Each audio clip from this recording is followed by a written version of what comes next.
atrocious policy planning. The Palestinians are straddled with really bad leaders. And for a lot of Israeli hawks, their greatest allies are the Palestinian leadership, both Hamas and Fatah. Because the foreign minister of Israel was a guy called Abbas, and he used to say the Palestinians never miss an opportunity to miss an opportunity. If there's a way to screw up, they will screw up. What is that law called? If things can go wrong, it will go wrong. Murphy's Law. Murphy's Law. So this is the Murphy's Law. Geopolitical Murphy Law should be called the Abba Eban Law, which is Palestinians never miss an opportunity to miss an opportunity. Okay. Mind you, I'm not saying the Israelis are all hunky-dory nice. They're tough, nasty bastards negotiating like really tough people. But look, why are you... Forward a bit, about 700 BC, there is a king called Hezekiah.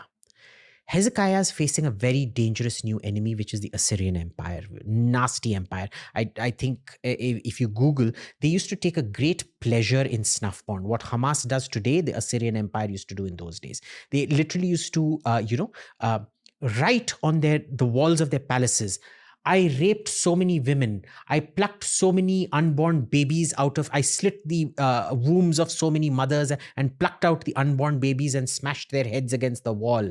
I cut off the penises of all the men and impaled them with horrific atrocity literature, which they enjoyed. And they used to write copiously about their atrocities.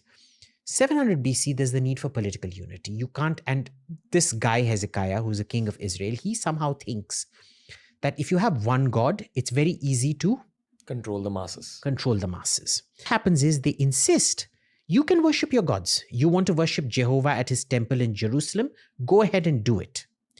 But you also need to be worshiping our gods. You have to show that you've integrated into the Roman Empire, which is a huge no-no for the Jews, because for 700 years now, they've been monotheists. All the initial resistance to it within Judea has been overcome. It is now uniformly, strictly monotheist. They can't even dream. Asherah is meant to be the wife of Jehovah in the early part.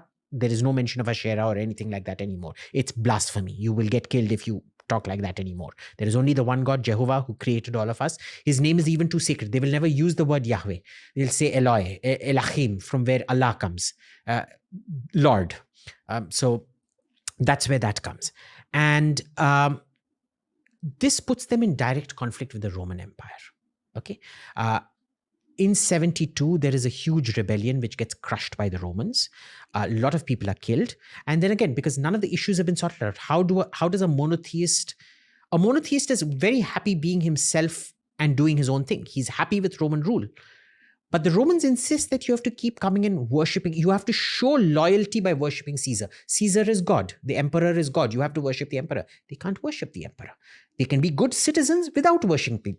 Why do you have to worship the emperor? But the Romans required that. So